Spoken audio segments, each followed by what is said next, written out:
Sí, doctor, se oye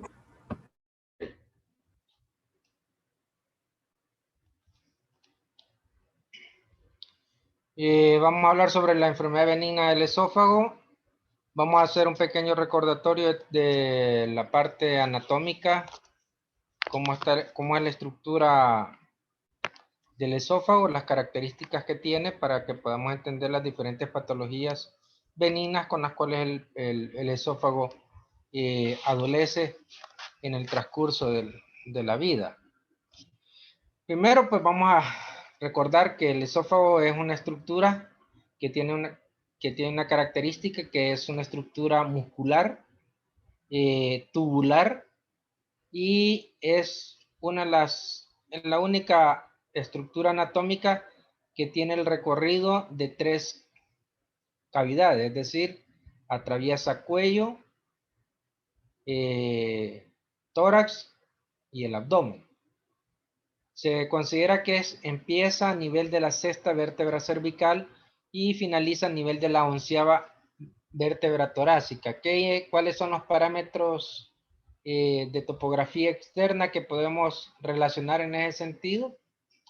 En la 6ª vértebra cervical, ustedes se lo pueden, está en una parte anterior del cuello, es donde está el cartílago cricoides. Entonces, en esa parte el cartílago cricoides hacia atrás, ahí ahí se encuentra lo que podríamos considerar parte del esfínter esofágico superior, y a partir de ahí inicia el esófago. Tiene unas características que se divide desde el punto de vista anatómico en un esófago cervical por las porciones donde atraviesa, un torácico y un abdominal. A la vez, presenta unos estrechamientos específicos por estructuras que están cercanas a él y por estructuras internas. Por eso se considera la primera estructura que le provoca un estrechamiento del cartílago cricoides por medio del esfínter esofágico, y ahí la luz a nivel interno más o menos anda alrededor de 1.5 centímetros, que es el espacio de luz que presenta en esa área. La siguiente van a ser 2 estructuras, y aquí estamos hablando del cartílago cricoide a nivel de T6. De ahí tenemos el callado aórtico y el bronquio principal izquierdo.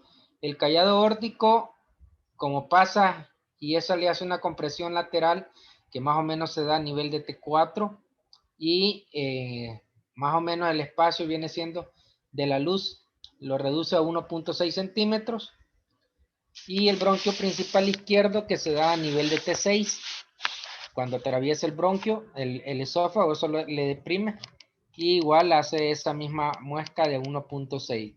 De ahí cuando ya penetra el diafragma, que es a través del hiato esofágico, que le hace otra estrechez, ya esta estrechez un poquito es más flexible, anda alrededor de entre 1.6 a 1.9 centímetros, lo que es la luz del esófago en ese sentido. Ustedes pueden ver en la imagen que el esófago normalmente anda con una longitud promedio de unos 25 centímetros, pero si lo medimos desde las arcadas dentarias superiores hasta la región del cardias, eso nos viene dando alrededor de 40 centímetros.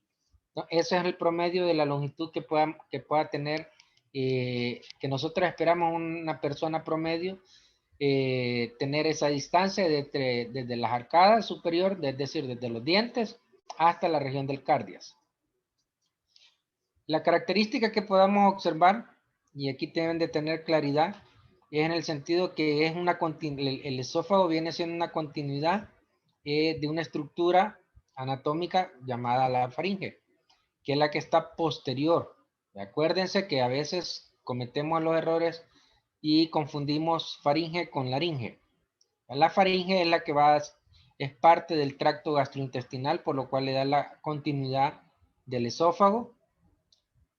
Y en esa área de la faringe encontramos una serie de músculos que hacen en los músculos constrictores faríngeos, que se especializan para poder iniciar con la parte de la deglución, para que el bolo pueda entrar a nivel del esófago y pueda llegar hasta el estómago. Ustedes ven la siguiente, ahí donde vemos las muescas de los estrechamientos, cómo se observa. En la parte del callado órtico y la parte del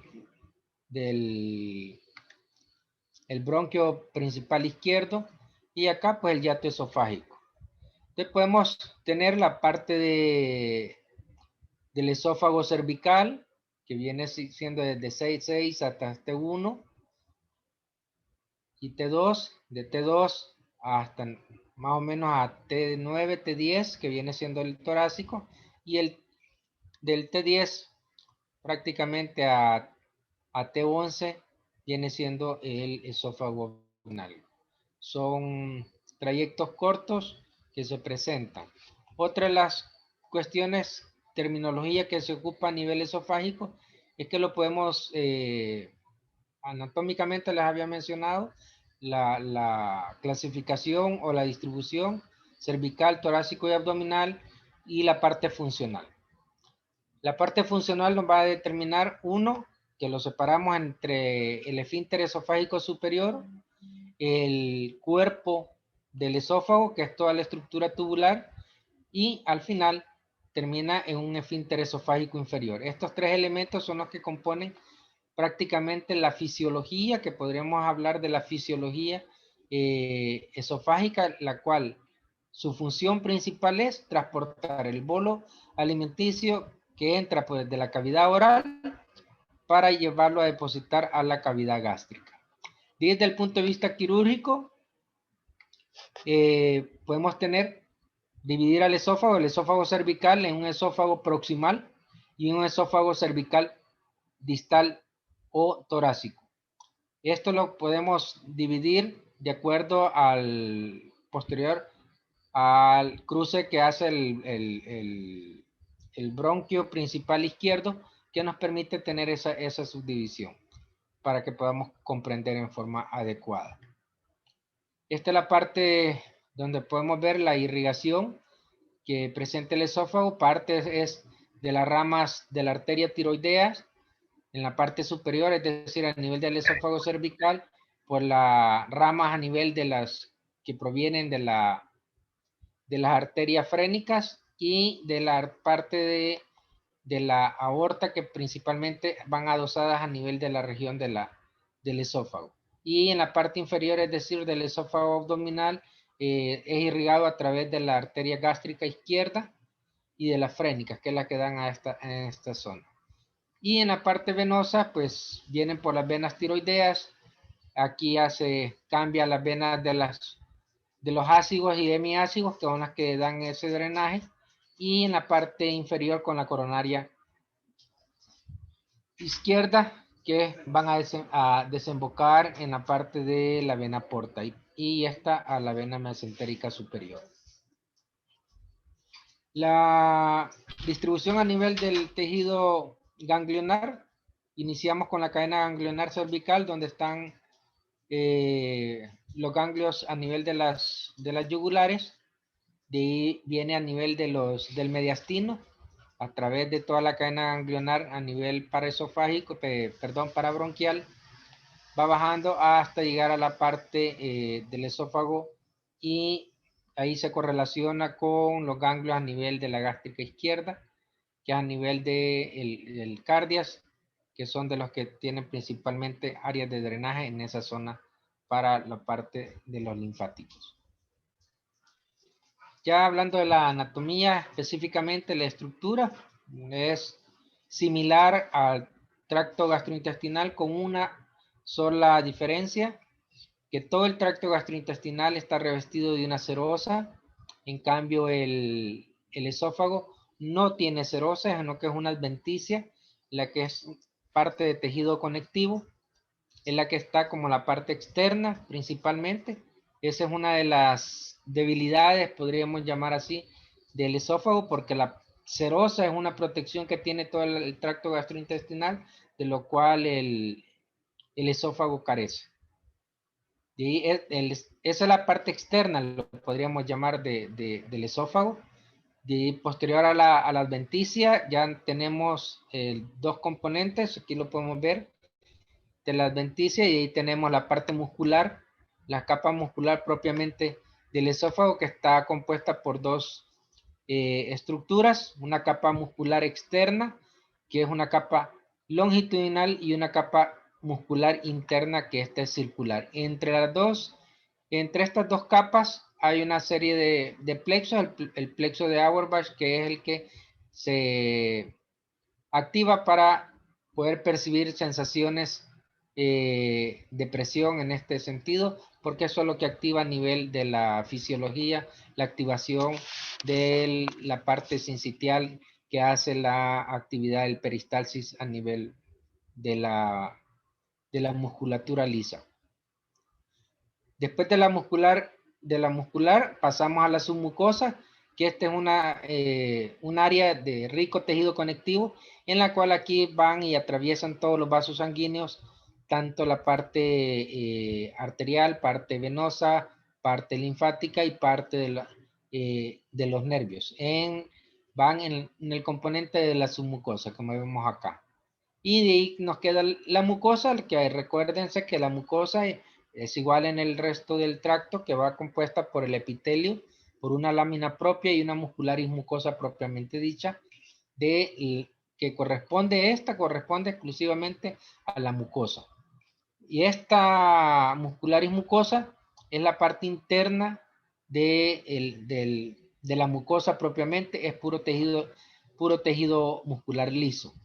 Y la lámina propia es un tejido conectivo, y el epitelio normalmente es un epitelio plano, estratificado, escamoso, que es el que le permite generar el tipo de secreción, mantener la lubricación en todo el trayecto. Este es un epitelio que cambia ante una serie de injurias, cuando cambia su pH, su condición, su irritabilidad, que es lo que permite empezar a generar trastornos a nivel de la mucosa. Aquí podemos ver la estructura que habíamos mencionado, la parte de la serosa, perdón, la adventicia, la parte muscular, el músculo liso y el músculo circular. Aquí está el plexo de Auerbach que se generan, y la submucosa con la lámina propia y el epitelio, propiamente dicho. La musculatura se considera que en el parte del tercio proximal del esófago la musculatura es de músculo estriado, y conforme va descendiendo la musculatura cambia y se transforma en musculatura lisa específicamente. ¿Por qué inicia con una musculatura estriada? Consecuencia prácticamente de el esfínter esofágico superior, que lo envuelve para tratar de darle esa consistencia. Fisiológicamente lo vamos a parte del funcionamiento, como les decía, el objetivo del esófago nada más sirve de túnel para poder trasladar el bolo alimenticio desde la cavidad oral y depositarlo a la cavidad gástrica. En eso se correlaciona el esfínter esofágico superior, el cuerpo del esófago, y el esfínter esofágico inferior. Esto tiene una serie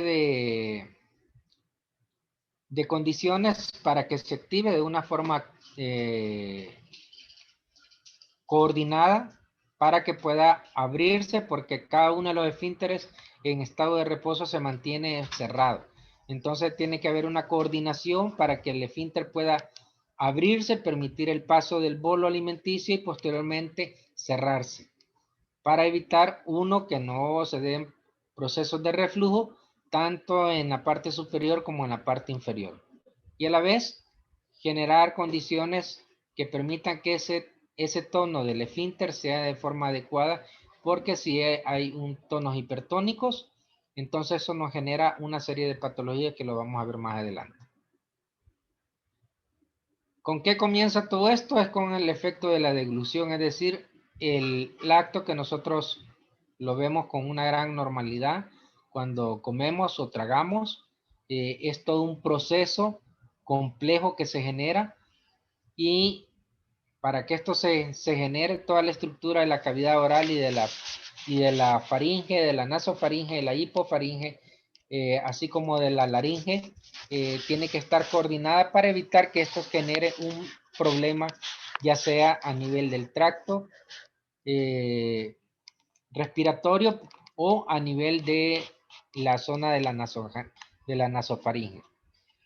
¿Qué es lo que sucede? Cuando nosotros comemos, principalmente, hacemos el movimiento y generamos un proceso para tragar. Eso implica que la lengua genera un movimiento hacia arriba y desplaza el paladar blando que se cierra y obstruye esta zona para evitar comunicación con la nasofaringe. Porque si no, el bolo alimenticio podría venir aquí y tuviéramos unas regurgitaciones a nivel nasales. Cuando se dan estos problemas que se generan en pacientes que tienen problemas de esta zona, podemos tener esas condiciones principalmente en pacientes que presentan ACV, que cuando ingieren sus alimentos tienen problemas a la deglución, no se cierra en forma adecuada la presión a nivel que genera el paladar blando, con la úvula que termina cerrando la nasofaringe, esto permite que quede abierto y ahí se dan situaciones de reflujo, que entra a nivel de la cavidad nasal y posteriormente la persona está sacando contenido alimentario a través de la nariz. Así como hace que se cierre el paladar blando, que se eleve, se adoce a la pared posterior de la faringe, e igual hace el epiglotis hace un movimiento que va a bajar para tratar de cerrar la entrada a nivel de la laringe. Y así con evitar de esa manera que el bolo alimenticio pase al tracto respiratorio. Con eso nos permite tener la certeza que no vamos a entrar en problemas de alimento o algo a nivel pulmonar, a nivel respiratorio. Porque posteriormente vienen los trastornos que se generan de la neumonitis por alimentos. Al cerrar esto ya permite que se genere en todo el área de la faringe y eso permite que los músculos constrictores de la faringe que van alrededor empiecen a cerrarse. Cuando se da todo este movimiento, en ese momento que se hace el traslado del paladar blando, el traslado del movimiento del epiglotis, el músculo cricofaríngeo, que es parte del esfínter esofágico superior, se relaja para permitir la apertura y el paso del alimento posteriormente. Eso más o menos viene tardando esa apertura del esfínter esofágico superior y es alrededor de entre 1 y 1.5 segundos el efecto de la relajación y posteriormente se cierra. Media vez pasa parte del alimento, inicia en la parte del cuerpo esofágico.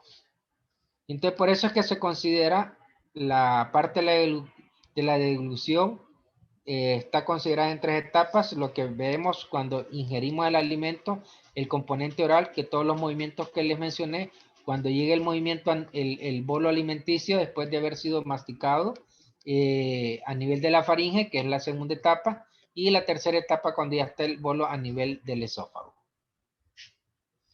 Todo este movimiento es una parte que debe estar coordinada de forma sincrónica para que se pueda llevar a cabo. Esto se mantiene en sintonía tanto con el esfínter esofágico superior, así como con el esfínter esofágico inferior.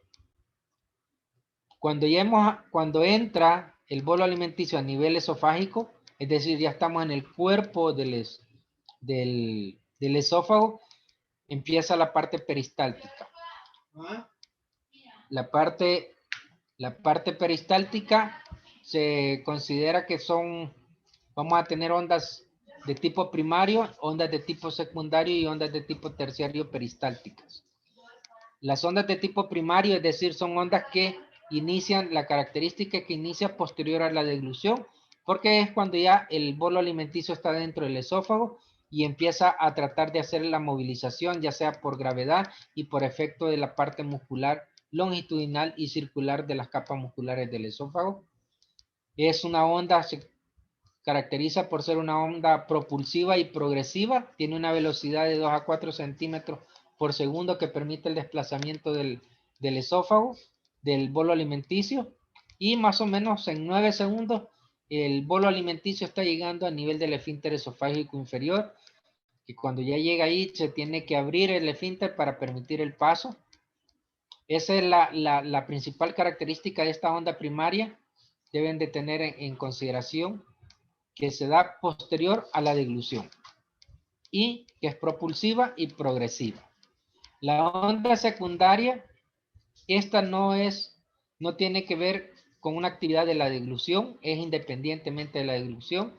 Lo que se genera esta es por consecuencia de la distensión a nivel del esófago, que es donde se percibe a nivel del plexo de Auerbach, percibe esa distensión y eso hace que las capas musculares se active, principalmente la circular, para generar una onda de contracción que le permita bajar parte del resto de bolo alimenticio que quedó para poder desplazarlo hacia el estómago. Con estas dos ondas es que se permite, es una parte normal, fisiológica que se genera. Cuando ya encontramos una tercera onda peristáltica, estas ya son de carácter patológico, que más adelante las vamos a ver.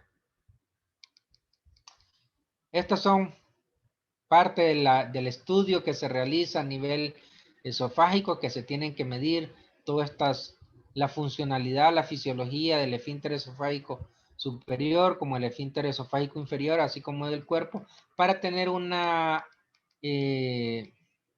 saber la parte fisiológica, cómo está funcionando en sí el esófago. Estos son parámetros normales de lo que debe generar para uno poder comprender si la manometría que se está estudiando del esófago permite observar que está funcionando de una forma adecuada el esófago, o hay trastornos funcionales del esófago que están generando las condiciones patológicas en la persona. Entonces las pruebas diagnósticas se van a dividir para que esto nos ayude. Vamos a ir viendo una serie de estudios y posteriormente vamos a ver la parte patológica de un par de características patológicas para tener claridad de las diferentes alteraciones que se presentan.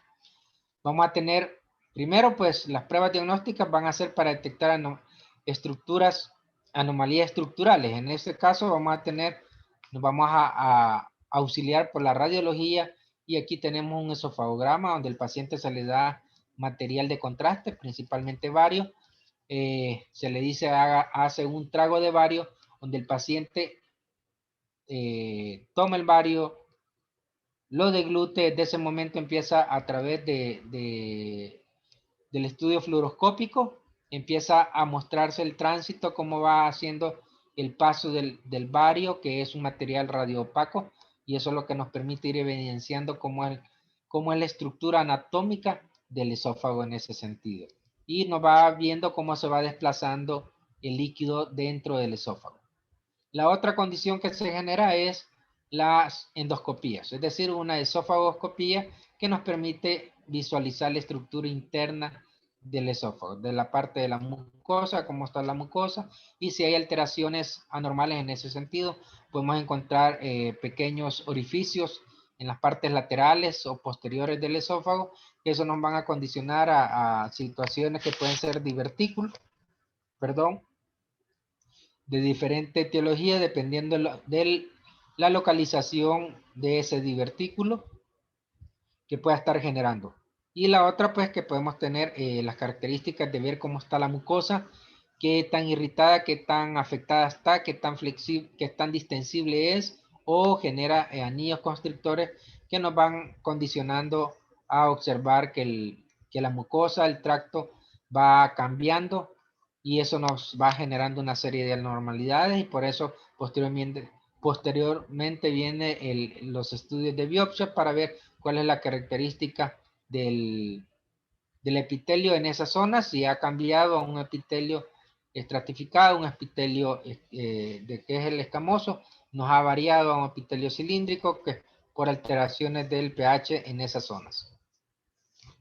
La otra son las detecciones de anomalías funcionales, es decir, que aquí ya vamos viendo la parte funcional del esófago. Y aquí podemos tener las manometrías, podemos tener impedancia esofágica, podemos tener gamografía del esófago y la video y cine radiografía. Ellas son estudios mucho más específicos, mucho más que nos permite tener una idea de cómo está funcionando, haciendo la fisiología de la estructura esofágica. En la manometría, lo que principalmente va valorando la parte motora, es decir, nos valora las presiones, los tiempos de relajación de ambos esfínteres y cómo es el desplazamiento de las ondas que se van teniendo. Y ahí se puede categorizar si hay presencia de onda terciaria que nos está dando los problemas que puede hacer que el paciente esté presentando. Esto puede ser se colocan unos sensores, eso el paciente los mantiene por 24 horas y eso nos va dando una serie de grabaciones para poder ir valorando cómo son las presiones que se están generando. Y la impedancia, pues lo que nos permite referir específicamente la conducción eléctrica y evalúa la función esofágica y el reflujo a través de las mediciones de la impedancia eléctrica en todo el trayecto del esófago. De ahí tenemos otras pruebas, que son las pruebas de detección al incremento de la exposición del esófago al jugo gástrico. Para eso se hacen las cuantificaciones de las pH metrías. Se le da al paciente, se le ubica, se le coloca una serie de sensor que va midiendo el pH en esa zona y eso se observa por 24 horas para ver qué tanto en las diferentes horas con respecto a las comidas, cómo va variando el pH, si eso permite que se genere, si el pH empieza a descender, es decir, que está expuesto esa mucosa a una acidez, lo que nos va orientando que probablemente hay una parte de reflujo que está permitiendo que el estómago pase al esófago y va alterando el esfínter esofágico inferior y alterando la mucosa en ese sentido. Y tenemos otra de las pruebas para la inducción de síntomas esofágicos que viene correlacionando a reflejar la sintomatología que el paciente experimenta como parte de la historia clínica que nos ha permitido obtener. Y la quinta, las pruebas de la función duodenogástrica que se relacionan con el esófago. ¿Por qué? Porque ahí es donde permite que evaluemos qué tanto es el tiempo en que el estómago funciona, es decir, llega el alimento, cuánto tiempo está dentro del estómago y permite el vaciamiento gástrico. ¿Por qué razón? ¿Qué es lo que nos permite en ese sentido? Que entre más tiempo el alimento permanezca dentro del estómago y esté distendido, esa distensión genera alteraciones a nivel del esfínter esofágico inferior, porque permite que sea más flexible, lo vamos a llamar así, el esfínter, permitiendo el paso de un reflujo. Entonces son condiciones que nos ayudan a explicarnos en condiciones de reflujo gastroesofágico, en condiciones de esofagitis, que el por qué razón se va dando. Es parte del tratamiento que posteriormente se da para tratar de ayudarle al estómago a hacer un vaciamiento gástrico mucho más rápido. Así como medir el pH de la cavidad gástrica para correlacionarlo con el pH en los tiempos cuando estamos ya correlacionando el pH a nivel del esófago. Vamos a entrar ahora a la parte patológica y aquí vamos a empezar a ver una serie de patologías que nos permiten ver, todas estas son patologías benignas del esófago. No vamos a hablar de cuestiones malignas específicamente, sino que solo patologías benignas. Vamos a tener la disfunción del esfínter esofágico superior, es decir, a nivel del cricofaríngeo. Lo que esto refleja es una dificultad a la propulsión de los líquidos o sólidos del momento que el paciente quiere deglutir.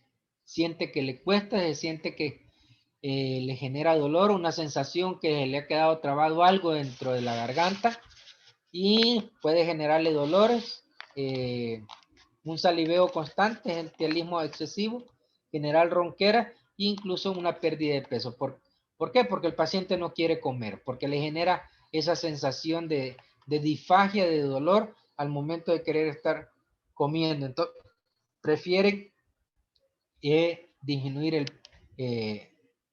la alimentación y eso le genera la disminución del peso.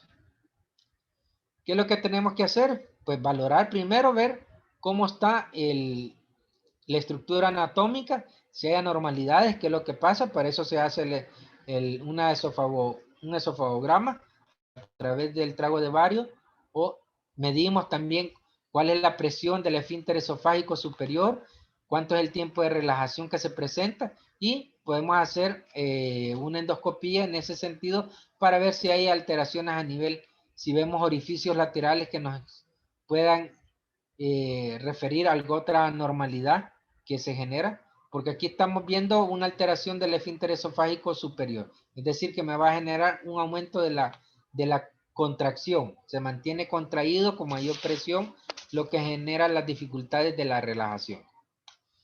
¿Qué es lo que parte del tratamiento?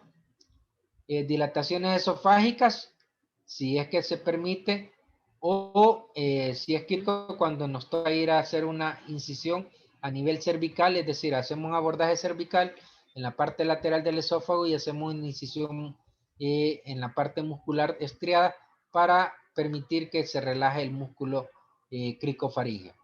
Y eso permite que esa relajación, es decir, esa miotonía, permite que el aumento de la presión del esfínter ceda para que el paciente no persista con esa sensación de dolor o disfagia que representa. Otra de las situaciones que es consecuencia de que podamos tener consecuencia de un aumento en la presión del esfínter esofágico superior son la presencia de divertículos, principalmente el divertículo faringoesofágico.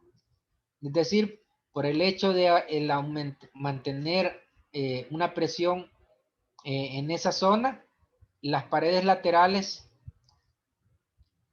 del esófago en su porción superior se debilita y empieza a generar una protrusión de la mucosa y la formación de divertículo. Este divertículo, cuando se genera en la porción superior, es conocido como divertículo de Zenker o faringoesofágico.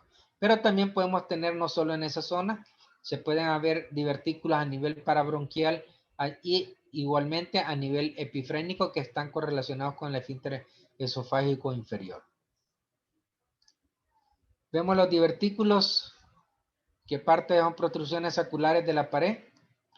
Se clasifican por su mecanismo de origen, por la pulsión, por la presión, yuxtaesfinteriano, de Zenker o epifrénico, y por tracción en divertículos epifrénicos o medio torácicos, de acuerdo a la ubicación anatómica donde hayan sido observados.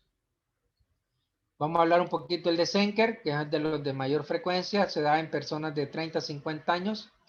En la zona de la Imiera es una zona que es lateral, donde abraza el músculo cricofaríngeo, es una zona de debilidad que es donde podríamos decir, es una de las partes que más factible se genera el divertículo.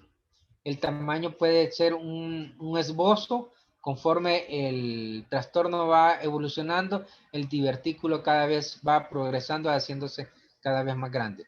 Y dependiendo también el contenido, en ese sentido ayuda a generar parte de la sintomatología que el paciente pueda percibir.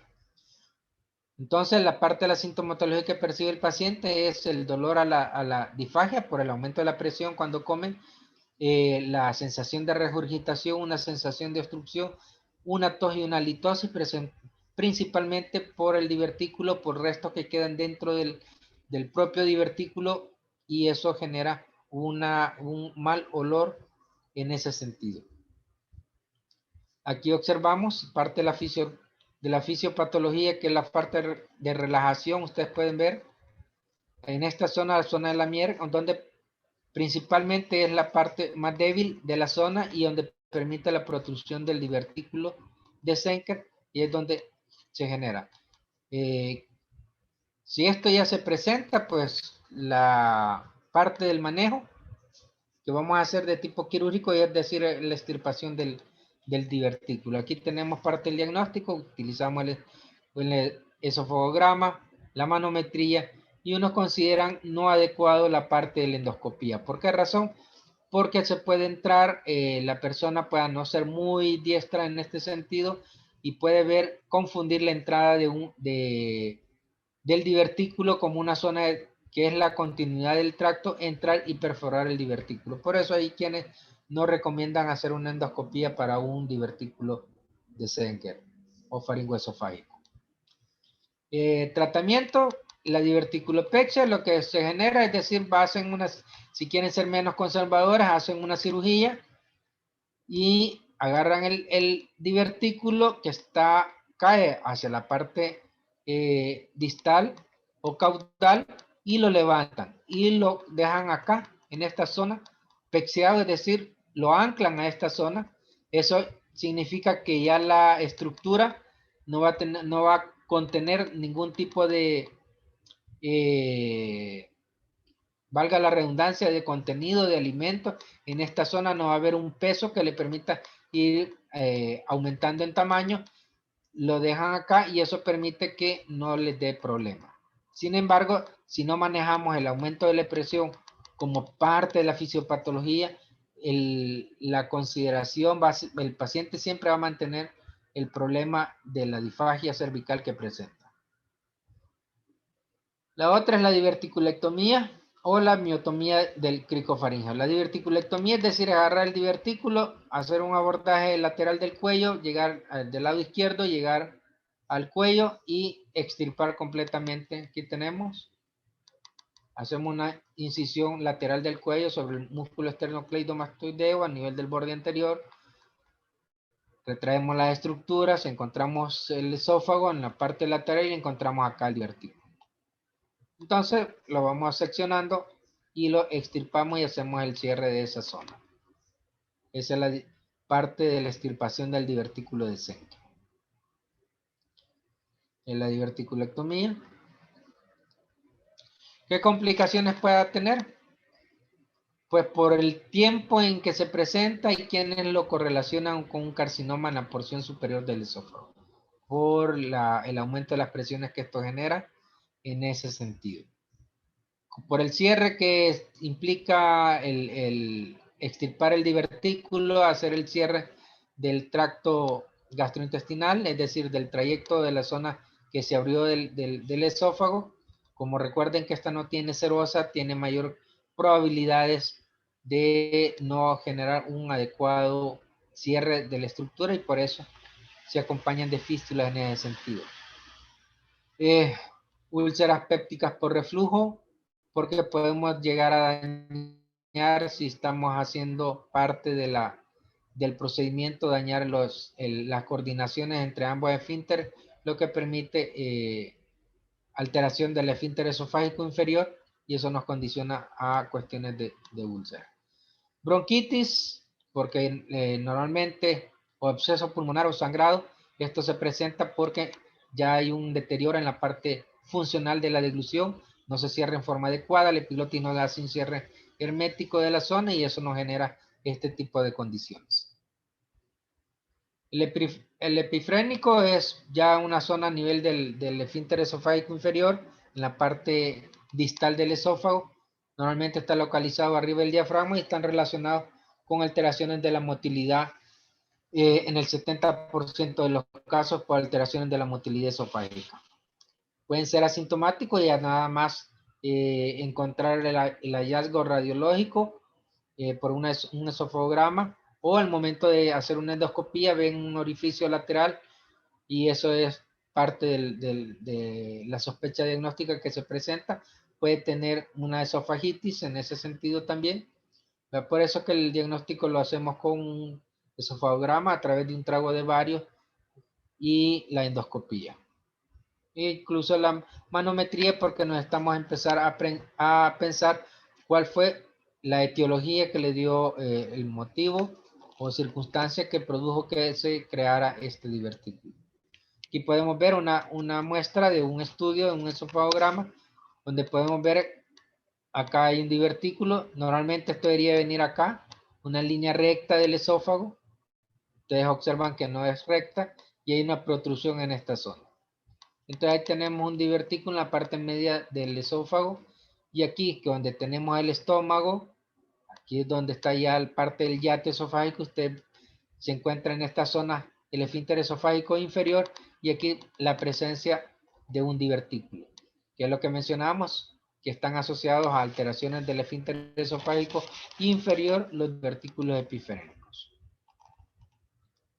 El tratamiento a través de un abordaje torácico, podemos ir a extirpar el divertículo específicamente y hacer una miotomía, es decir, una miotomía longitudinal, pero en la porción contralateral donde estaba el divertículo. ¿Ya? Eso implica para poder relajar adecuadamente el esfínter esofágico inferior, porque si solo quitamos el divertículo y mantenemos el esfínter intacto, el esfínter esofágico inferior, entonces estamos condicionando de que la causa principal, el motivo, la etiopatogenia de que le dio y que creó el divertículo, se mantiene. Por ende, nos va a volver a producir la misma condición. El otro término es la acalasia, que es una falta de relajación en la porción distal del esófago, que normalmente es un trastorno de la motilidad y se da principalmente por una ausencia del peristaltismo esofágico distal ante la falta de la relajación del esfínter esofágico inferior cuando se da la dilución. Como habíamos dicho, que hay una coordinación posterior a la dilución entre ambos esfínteres, tanto el superior como el inferior. Y esa falta de relajación hace que se genere una constricción en la parte distal y la distensibilidad que debe tener el esófago se pierde. Hay diferentes teorías que hablan. Uno es a través de los pilares del diafragma, por eso es que cuando hablamos les mencionaba en la diapositiva al inicio, cuando mencionamos el esfínter esofágico inferior, que tenía un componente interno y un componente externo. El componente externo, es decir, son a través de los pilares del diafragma, de la parte del yato esofágico. Y el componente interno es el componente de los músculos circulares de la capa muscular circular del esófago. Hay una presión por el pulmón, por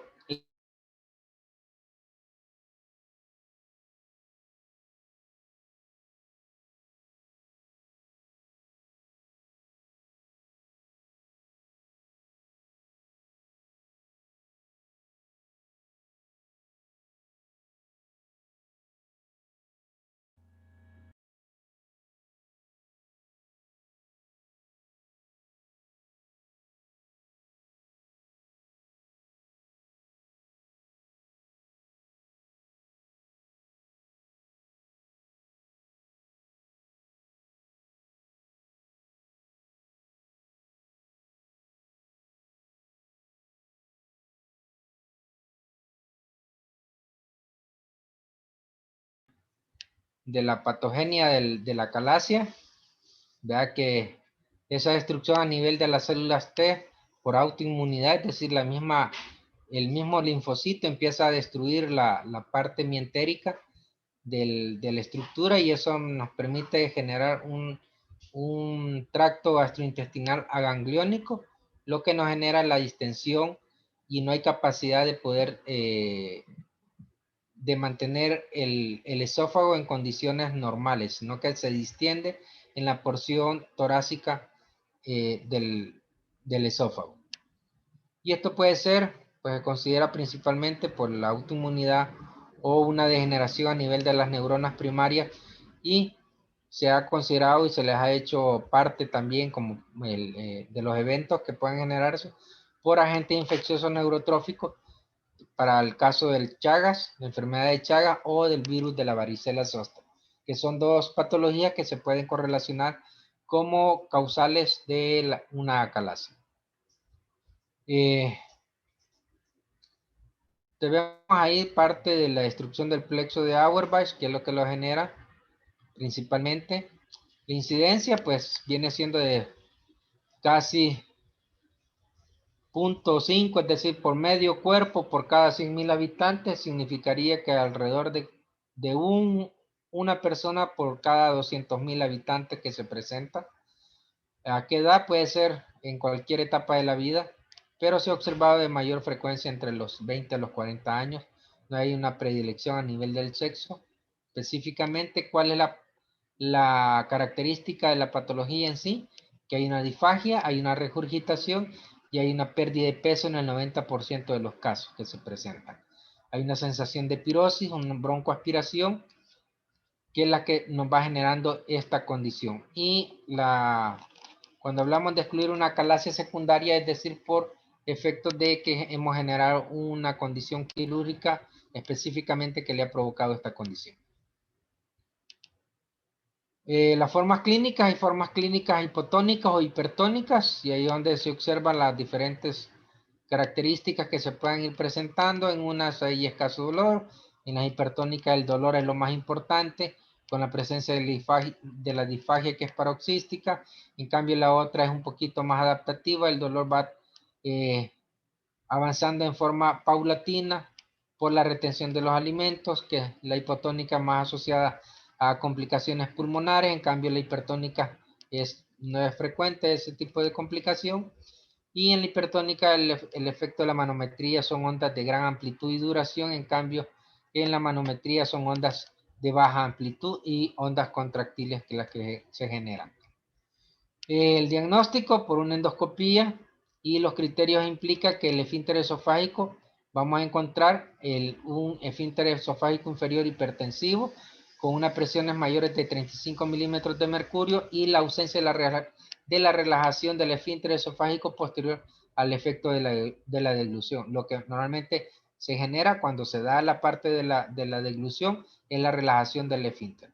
Pero como está ahí una patología acá, ustedes van a observar la falta de relajación como parte de las condicionantes a la generación de la calasia.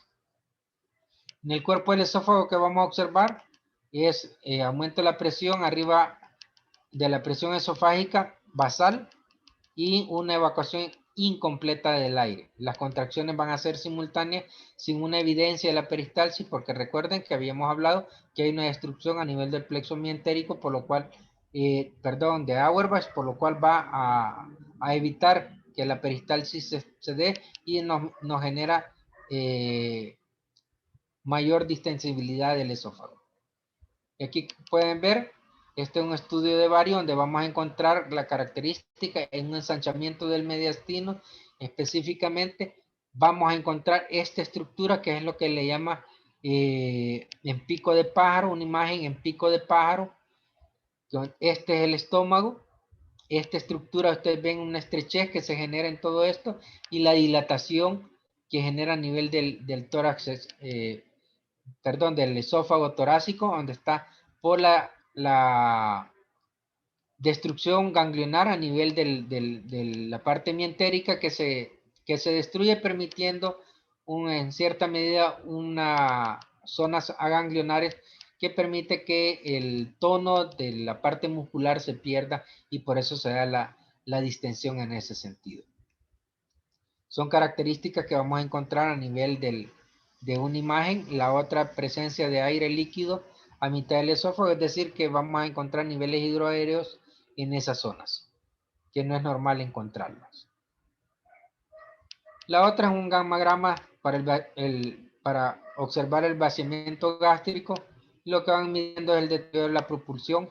Como no hay la parte motora está dañada, la parte ganglionar muscular está dañada, por eso es que hay una alteración a nivel de la peristalsis en ese sentido y evitando un vaciamiento del esófago.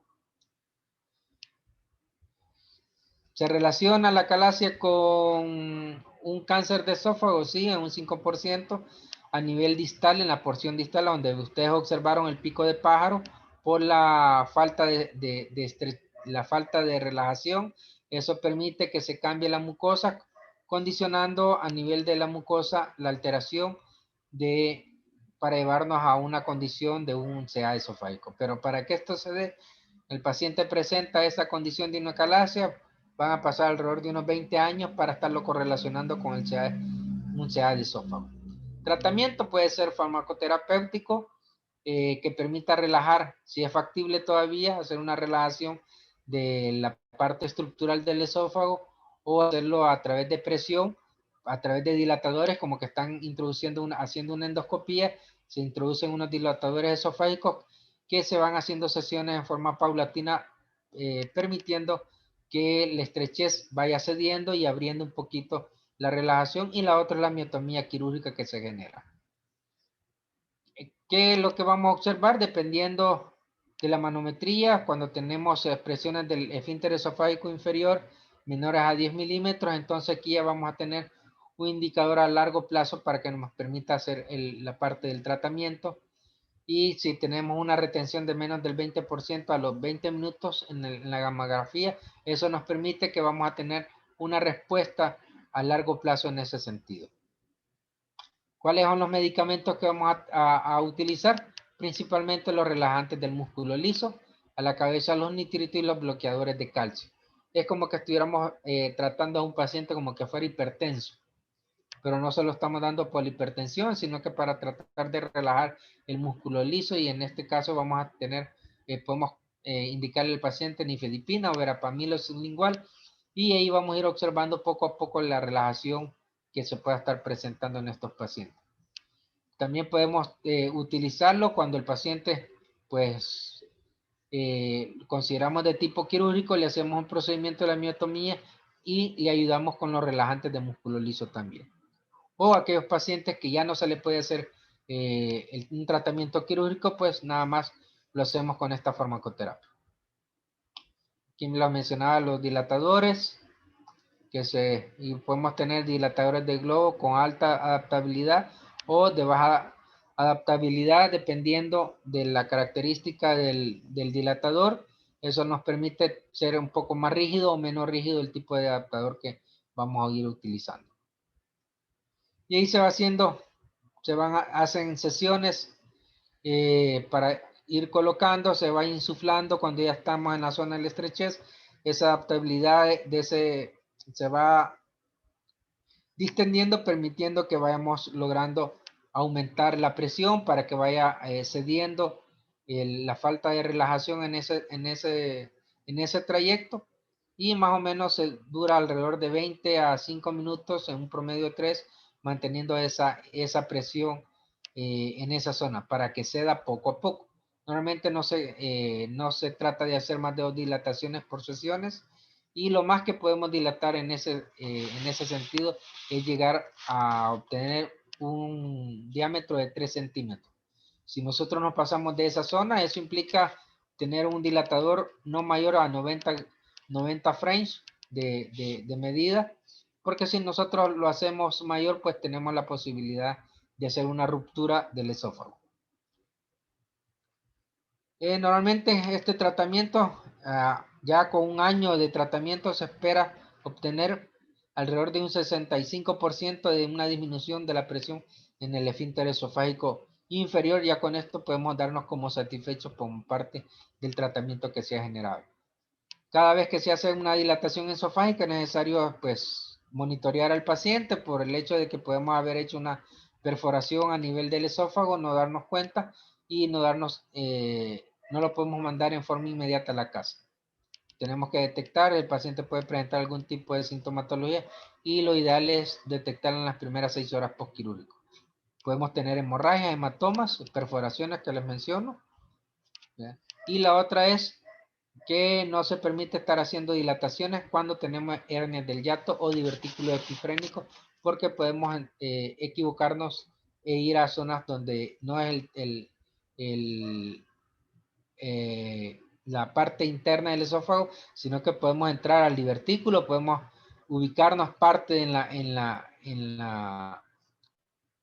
misma hernia del hiato, tratando en lugar de ayudarle a la hernia, ayudarle al problema que tenemos, estamos agrandando el problema porque estamos haciendo que el hiato esofágico sea mayor, permitiendo o incrementando el tamaño de la hernia en ese sentido. Aquí vemos áreas que se logra ver un poquito de estrechez a nivel esofágico. Ve cómo era la luz.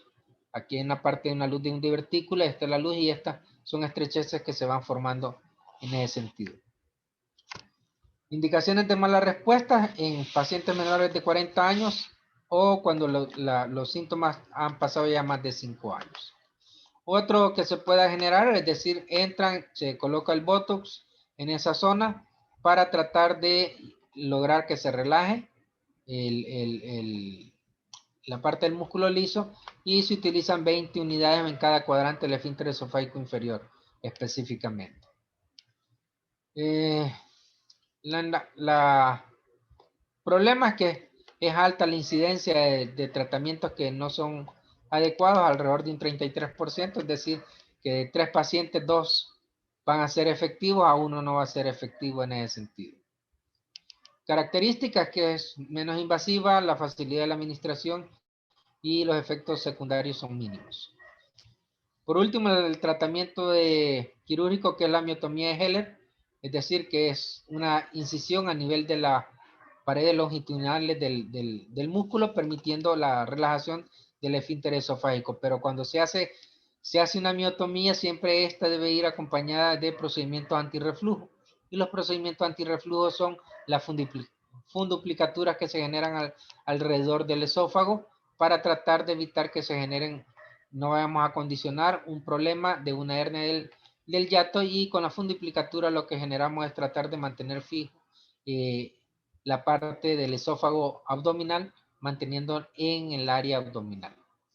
Hay dos tipos de funduplicaturas que vamos a conocer: la funduplicatura de Toupet y la funduplicatura que vamos a tener, que implica una anterior, que es la de Dor, que esta se da cuando tenemos megaesófagos, que son considerados cuando son mayores de 7 centímetros.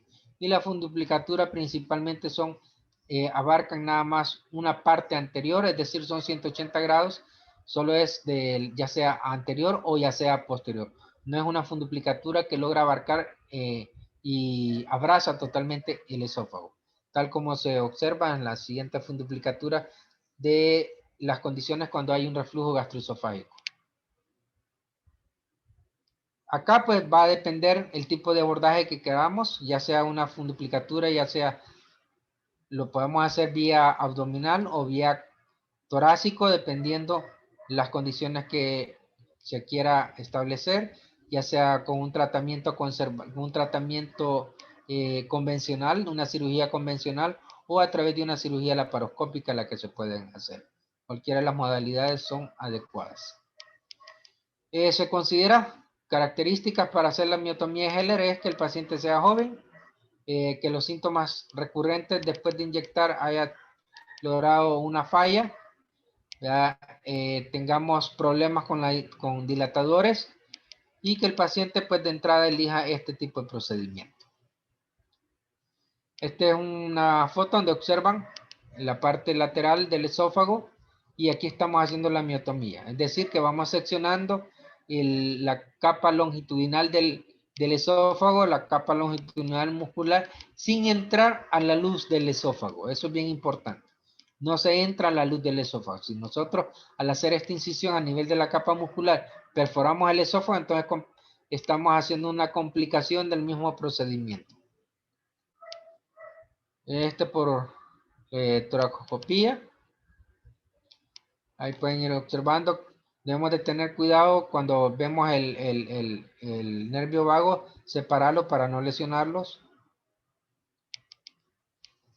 Y aquí tenemos la funduplicatura de Dor, donde solo abarcamos una porción, es decir, ya sea anterior o ya sea posterior la que vamos a hacer. Esta es la de Toupet, que es posterior para los que se genera. Y ahí se da, observen cómo quedamos en las porciones. Siempre que se evita es que el tracto logre subir para mantener siempre la parte esofágica intraabdominal en su sitio. Por último, las complicaciones de estos procedimientos: la perforación, abscesos o reflujo gastroesofágico, porque podemos dañar el componente externo del esfínter esofágico inferior, la cual está condicionada por los pilares diafragmáticos. Y eso nos hace que el hiato se convierta más grande, permitiendo el paso en ese sentido de la estructura. Vamos a tener otro de los elementos, los trastornos espásticos del esófago, que son por alteraciones, lo que habíamos mencionado, las alteraciones peristálticas terciarias que se van a generar principalmente a nivel del cuerpo, que son las contracciones terciarias que le habíamos dicho en ese sentido. ¿Quiénes lo presentan? Entre el cuarto o quinto decenio de la vida, pero se da la característica en esto que se da principalmente en mujeres. Ya el paciente, la paciente genera, dice que cada vez que come le da un dolor, una sensación, una disfagia, hay dolor precordial. Normalmente a veces se asocia que la paciente un poco neurótica, no se le cree porque no le encontramos nada, ninguna normalidad. Y lo que sucede es que nunca no se nos ha venido a la mente considerar con la patología de trastornos espásticos del esófago, y para ello tenemos que hacer una serie de estudios para poder determinarlo específicamente. ¿Qué estudio? Principalmente la manometría. Entonces, la manometría es lo que nos va a generar la presencia de las contracciones simultáneas, contracciones terciarias que nos hacen certificar ya el diagnóstico en ese sentido. ¿Qué vamos a dar? Pues uno, farmacoterapia y medidas psicológicas, podemos llamarlo así, para tratar de tranquilizar un poco a la paciente. Entre la farmacoterapia que vamos a los relajantes de músculo liso, nitrato, antagonistas de calcio, el apoyo psicológico, y algunos casos recomiendan incluso la toxina botulínica que les permite evitar que se dé la contracción terciaria, que es la patología que le está generando específicamente la espasticidad al esófago. Esta se da, como les manifiesto, en personas del sexo femenino, 40, 50 años de edad, que se quejan de dolor posteriormente a comer, y a veces pues nosotros, los médicos, no creemos que nos está engañando, creemos que nos está queriendo manipular porque no encontramos nada. No hay evidencia, sino que es un problema de tipo funcional, y solo aquel que se le ocurre estudiar un poco más el esófago va a lograr llegar a determinar la causa de ese problema que el paciente presenta. La medida no farmacológica, tranquilizar al paciente, hablarle que cuando le dé, respire tranquilo, que no se sofoque, ¿verdad? Para tratar de mantenerlo. Hay unas que consideran incluso la dilatación esofágica o la miotomía quirúrgica, pero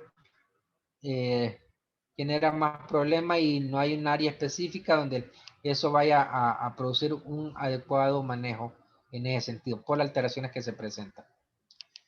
Y por último, el reflujo gastroesofágico, que ya es una alteración a nivel del esfínter esofágico inferior, que es la que está haciendo un problema en su competencia, es decir, está permitiendo paso de jugo gástrico a nivel esofágico específicamente.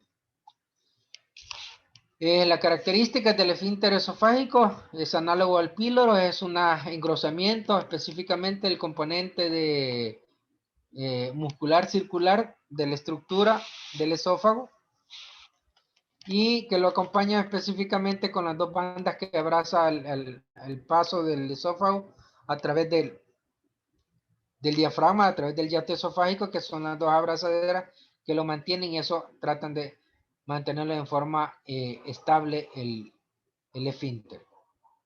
Entonces, cuando se da la problemática, es decir, que hay un desequilibrio entre la normalidad de mantener el continente, el esfínter, y las fuerzas que permiten que se vayan relajando. Y ahí es donde viene a ser parte importante la distensión gástrica, que cada vez que el paciente mantenga más tiempo el alimento dentro del estómago, no ayudemos al vaciamiento gástrico, esta distensión va haciendo y va generando menos continente, la capacidad del esfínter esofágico cediendo y permitiendo el reflujo en ese sentido. Es por eso que se va observando que aquí es un paciente normal, va cediendo poco a poco la estructura, y eso implica que la mucosa a nivel gástrico se va desplazando ya en esta zona por una alteración ya del epitelio, porque está expuesto al jugo gástrico y hace el trastorno totalmente del epitelio en ese sentido. Entonces la parte es la característica del reflujo que va a dañar en esa zona, nos daña el epitelio, nos daña la mucosa, genera el mecanismo de defensa que va a considerar, es decir, porque la mucosa está siendo atacada en forma continua, no está para soportar la acidez en ese sentido, entonces va cambiando su epitelio, se transforma a una metaplasia y eso es lo que condiciona a un epitelio de Barrett, que nada más es una metaplasia del epitelio del esófago. Los mecanismos del reflujo, es decir, un esfínter esofágico anormal, alteraciones del vaciamiento, eso condiciona el reflejo anormal del reflujo, problemas hormonales que se puedan presentar o medicamentos que debilitan el esfínter esofágico inferior. La sintomatología, el paciente se queja de pirosis, de una sensación de malestar, de una sensación de ardor, se acompaña de, puede haber disfagia o dinofagia, cuestión de regurgitación que el paciente siente en la parte del tórax que le quema. Entonces ahí donde se va, estos tres elementos condicionan a una sintomatología típica de la presencia de un reflujo gastroesofágico.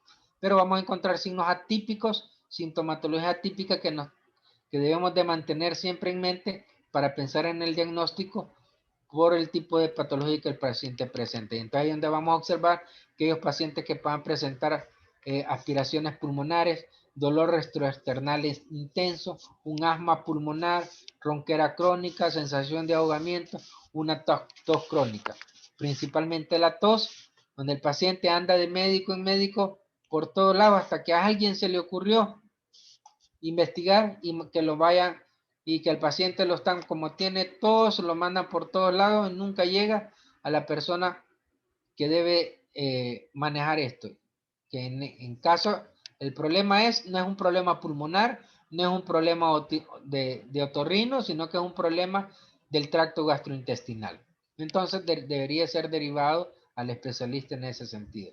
Pero esta es la característica del paciente cuando los médicos no pensamos en las condiciones atípicas de las patologías y vamos derivando de forma anormal al paciente. Recuerden los signos atípicos de un paciente de un reflujo gastroesofágico.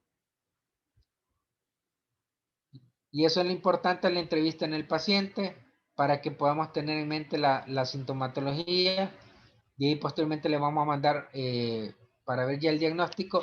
Ya lo pensamos, la presencia de reflujo, documentémoslo, hacemos un estudio, un trago, es decir, hacer una fluoroscopía para ver el tránsito del esófago a nivel gástrico, a nivel duodenal, cómo va pasando el trago de bario para que se refleje. Otra condición es medir el pH por 24 horas en la zona a nivel del esófago distal, a nivel del esfínter, para ver si ese se correlaciona con los alimentos o no, una endoscopía y las pruebas de manometría específicamente. Complicaciones que genera el reflujo, la esofagitis, una disfagia secundaria de la estenosis, que es consecuencia de la esofagitis que va presentando el paciente porque genera una erosión, una úlcera, se cierra, ese cierre de esa úlcera genera un tejido cicatrizal que permite que se vaya haciendo una estenosis en la zona, porque no es un tejido distensible de forma sana. Y la otra de las complicaciones es la presencia del cambio del epitelio a un epitelio, a una metaplasia considerada como un esófago de Barrett. Otra de las condiciones que vamos a presentar en alteraciones del reflujo que se pueden acompañar también con la presencia de una hernia del hiato, es decir, que el esfínter está tan distensible que permite la entrada de estructuras en forma paralela a su área. Entonces vamos a tener hernias del hiato.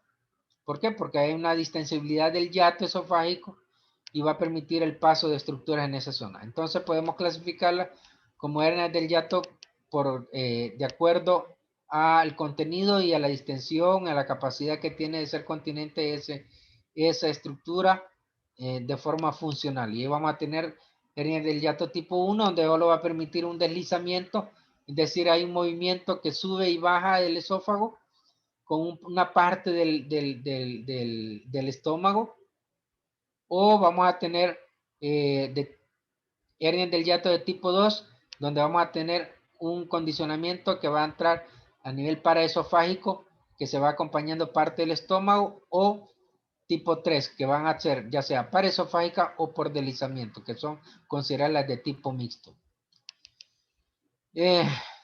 Otros que la dividen en tipo 1, tipo 1 P, tipo 2, tipo 2P, es decir, con problemas del postquirúrgico, con problemas del saco, que la presencia o no de un saco peritoneal por la persistencia que se vaya dando. Entonces, dependiendo de esa característica, la podemos establecer. Aquí tenemos una imagen por deslizamiento donde ustedes observan, aquí tenemos el cardiac que se ha desplazado, este es el hiato y permite la entrada, es decir, se traslada totalmente. Esta es una hernia por deslizamiento, porque entra y sale esta parte. La de paraesofágica, aquí tenemos el hiato, la parte del cardia y a un costado, por eso es paraesofágica, parte del estómago entra en esta zona. Hay una herniación del estómago y todo esto es el hiato que está distendido completamente. Aquí podemos ver una hernia por deslizamiento con un estudio dinámico por una fluoroscopía.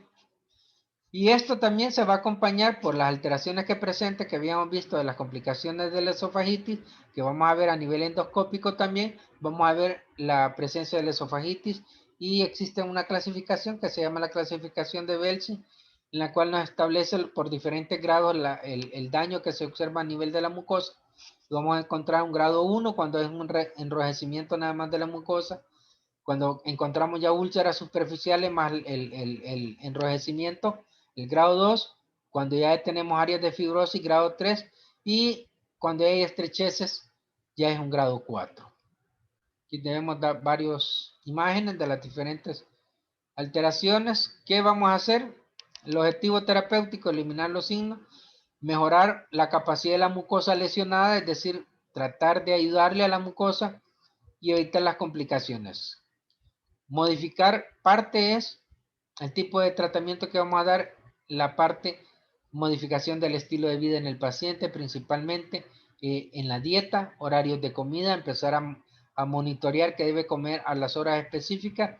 Eliminamos parte del tabaquismo, la pérdida de peso, porque el paciente empieza ya a tratar de comer en ese sentido para tratar de mejorar su condición específicamente.